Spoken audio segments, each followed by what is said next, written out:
Dans cette nouvelle vidéo, je vais te parler d'un concept dont personne ne t'a jamais parlé dans les paris sportifs. Et c'est un concept pourtant qui est hyper important du moment qu'on dépense de l'argent ou qu'on fait un investissement. Donc que tu vois les paris sportifs comme un investissement ou comme un divertissement, je pense que cette vidéo devrait t'intéresser, t'apprendre des choses. Et ce que j'espère surtout, c'est te faire voir les paris sportifs différemment et faire évoluer ta manière de parier. Pour ça, je vais donc t'expliquer ce concept méconnu des parieurs. Puis on va ensuite l'illustrer avec des exemples adaptés aux paris sportifs et on verra aussi les choses auxquelles il faut faire attention. Donc si t'es prêt, c'est parti. Juste avant de commencer, je te rappelle que tu peux rejoindre les contacts privés pour recevoir tous les jours à midi un conseil pour t'aider à devenir un parieur gagnant dans ta boîte mail et à gagner un complément de revenu avec tes paris sportifs. Pour ça, c'est très simple.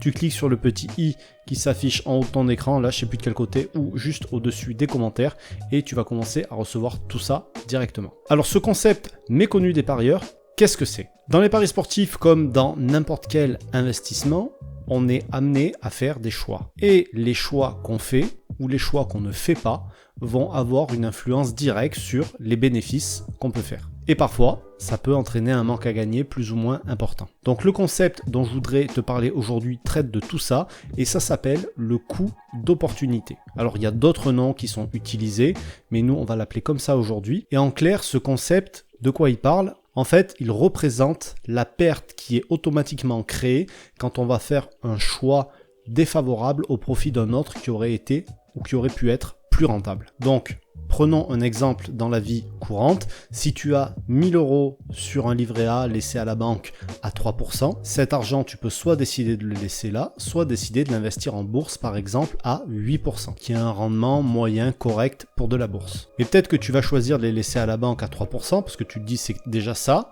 c'est mieux qu'il y a quelques années, ça rapporte un petit peu plus.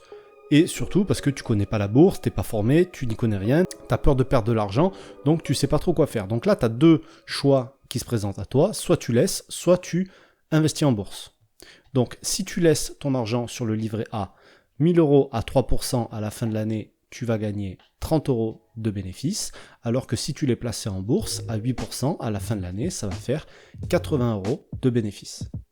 Donc le coût d'opportunité, qu'est-ce que c'est ? Tu vas faire la différence entre l'investissement le plus favorable, 80 €, moins les 30 € de l'investissement le plus défavorable, celui que tu as choisi de faire, et donc ça fait une différence de 50 €. Donc le coût d'opportunité ici, il est de 50 €. En gros, la perte que tu crées en choisissant de rester à la banque est de 50 €.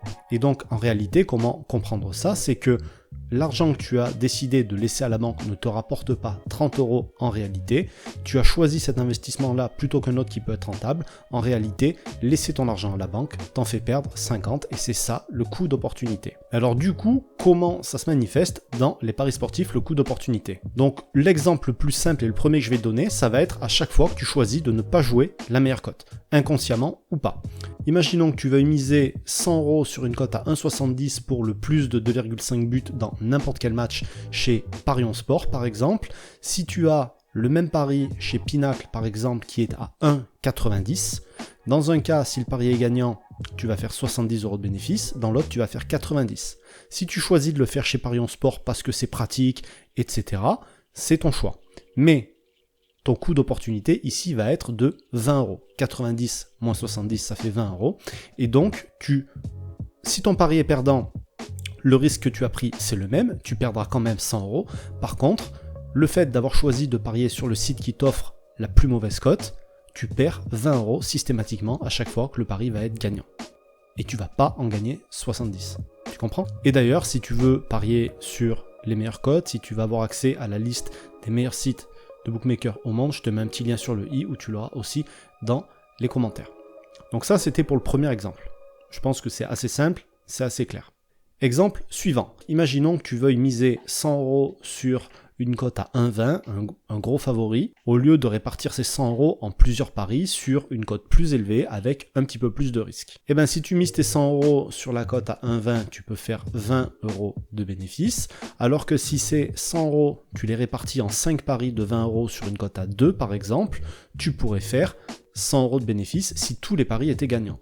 Donc le coût d'opportunité ici, il est de 100 € de bénéfice que tu peux faire dans le deuxième cas moins 20 € de bénéfice que tu peux faire dans le premier cas, le coût d'opportunité est de 80 €.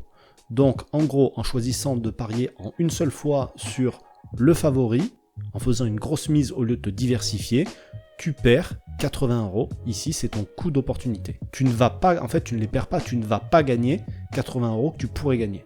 Donc voilà, j'espère que tu as compris que cette notion n'a rien à voir avec le résultat du match. C'est, on regarde les opportunités qui se présentent à nous, on regarde ce que ça peut nous rapporter, et le choix de faire ce pari ou ce pari nous empêche de gagner théoriquement une certaine somme. Et c'est là, en fait, que cette notion entre en jeu. En fait, elle porte sur la rentabilité probable des choix que tu fais. Alors il faut bien faire attention à une chose, parce que j'en vois certains qui vont me dire « Ok, bon ben alors s'il faut miser sur le truc qui va être le plus rentable à chaque fois, autant faire des paris combinés. » Sauf que, attention, un pari combiné, ici, ce n'est pas la même chose. Dans tous les cas que je t'ai présentés ici, le risque de départ était le même. Dans le premier, on fait le même pari, on fait la même mise, il y en a un qui permet de gagner plus. Dans le deuxième exemple, on fait la même mise, on mise dans les deux cas 100 €. On a juste choisi de répartir son argent différemment. Faire un combiné, c'est différent parce que le risque va être beaucoup plus important et la probabilité beaucoup plus faible. Et c'est pas réparti, tu as tout mis dans le même panier, tu as mis tous tes œufs dans le même panier, tu as tout misé sur un seul pari.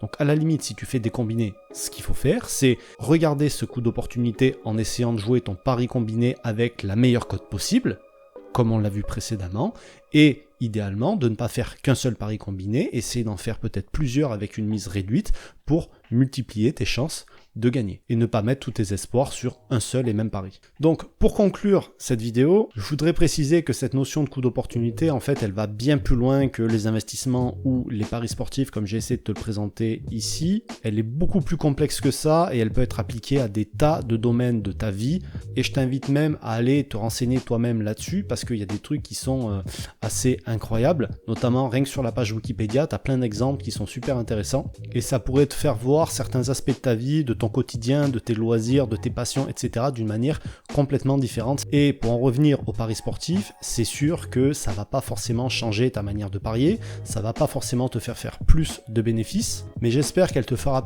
réfléchir un petit peu plus aux choix que tu vas faire à l'avenir pour optimiser au maximum ton bénéfice, car rappelle-toi que le coût d'opportunité va mesurer ce que tu ne gagnes pas en faisant le choix le moins rentable à chaque fois. Et j'espère surtout qu'elle te fera au minimum passer à l'action pour ce qui est de jouer les meilleurs codes déjà. Je te rappelle que tu as le lien juste au-dessus des commentaires.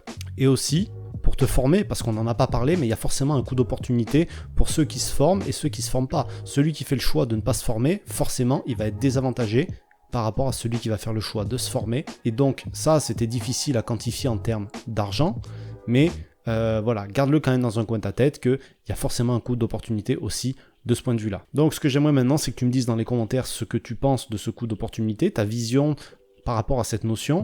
Et moi je te laisse ici, on se retrouve très vite pour de nouvelles aventures dans les paris sportifs. Salut.